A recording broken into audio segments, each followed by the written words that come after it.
Hello tout le monde, il fait beau, il fait chaud, c'est l'été, mais il ne faut pas oublier de courir avec de l'eau du coup. Pour ce retour test, je vous propose en fait de faire le point sur le sac Vapor RS de Light de chez Nathan. Ce sac d'hydratation du coup a une capacité de rangement d'environ 4 litres avec 7 poches au total et à environ 2 litres d'hydratation, d'où le 2 Light puisqu'il est fourni avec une poche à eau. Mais vous pourrez également compléter avec 1,2 litre d'hydratation grâce à ces poches qui vous permettent au niveau ventral de rajouter 2 flasques de 600 ml. Attention, les flasques ne sont pas fournies avec.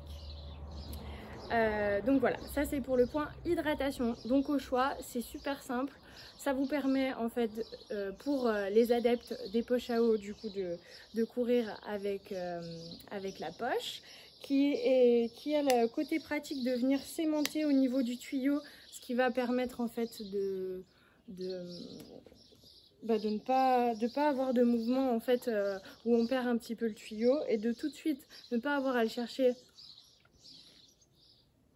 quand on veut boire. Donc ça c'est top. Et pour les adeptes du coup plutôt des flasques, vous aurez la possibilité de les rajouter à votre guise. Voilà.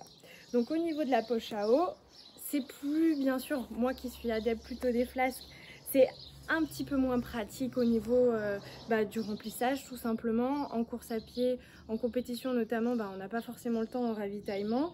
Donc il faut soit s'aider de quelqu'un, soit le côté moins pratique, on l'enlève, etc.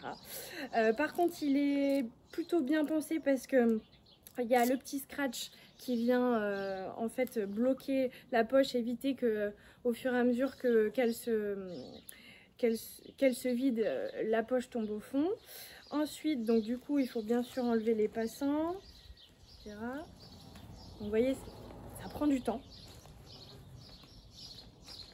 Et ensuite, donc voilà la poche. Elle s'enlève tout simplement avec la glissière. Il ne faut pas avoir peur la première fois de bien tirer sur les côtés transparents. Donc au début, on a un petit peu peur de tout casser. C'est pas très bien expliqué. Voilà, ensuite vous la remplissez. Et puis, idem, vous repassez la glissière pour la sécurité. Voilà. Tac. Question nettoyage, petite astuce qui est pareil bien pensée, c'est qu'on peut enlever le tuyau. Voilà. Ensuite, côté rangement, donc la grande poche qui va vous permettre de mettre la poche à eau. Par-dessus, une autre poche dorsale qui va pouvoir vous permettre de ranger vos petits vêtements. Des choses dont vous n'avez pas forcément besoin d'attraper tout seul. Parce que, bien sûr, une fois que c'est dans le dos, un peu compliqué. Pareil, il faut enlever. Alors que si je fais le comparatif avec le sac de chez Nathan, mais le gilet Pinnacle, on avait un accès par le bas à la poche dorsale. Donc ça, c'était hyper pratique. Voilà. Donc on continue au niveau des poches, on a la petite glissière zip toujours en bas qui va nous permettre de sécuriser nos accessoires, donc notamment pour le téléphone. Après c'est vrai que moi j'aime bien avoir mon téléphone en libre accès pour prendre des photos, m'arrêter, etc. Là un peu compliqué, il faut quand même avoir une bonne rotation si je vous le replace. Voilà, c'est quand même c'est pas très bien pratique comme accès. Pareil pour le sac Pinnacle, on avait une poche sécurisée zippée plutôt au niveau ventral, donc c'était plus simple parce que là, si on fait le point sur les poches de devant, on n'a pas de poche sécurisée. Donc en fait, on a 2 poches pour les flasques, on a 2 poches qui viennent quand même se resserrer avec une glissière, mais bon, je vous conseille pas forcément, notamment s'il pleut, etc. Ça peut vous permettre de ranger du ravitaillement, mais pas bien plus à mon avis. Voilà, donc ça c'était niveau poche. Ensuite niveau morphologie, donc c'est un sac qui va s'adapter plutôt pour les femmes. Il existe aussi chez les hommes. Il va avoir un dos assez long, pas trop large au niveau des côtes. Par contre, il va pouvoir, au niveau de l'attache devant, bien se régler par rapport à votre poitrine. Donc, vous pouvez faire glisser le long de la glissière.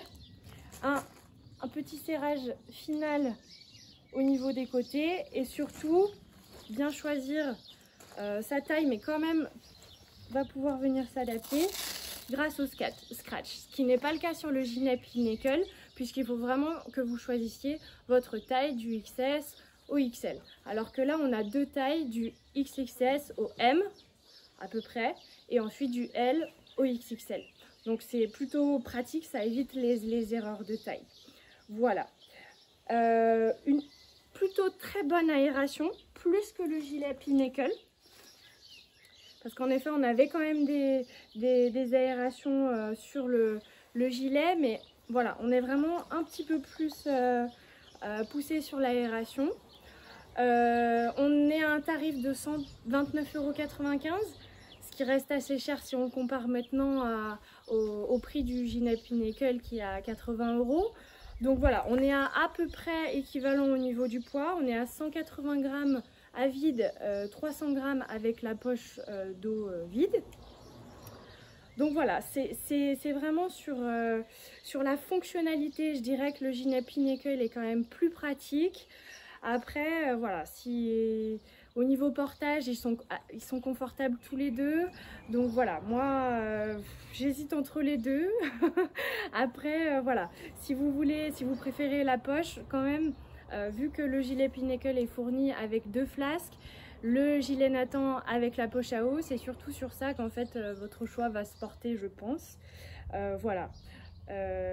Pour en savoir plus, même si je vous en ai déjà beaucoup dit, je vous laisse lire mon article et à bientôt.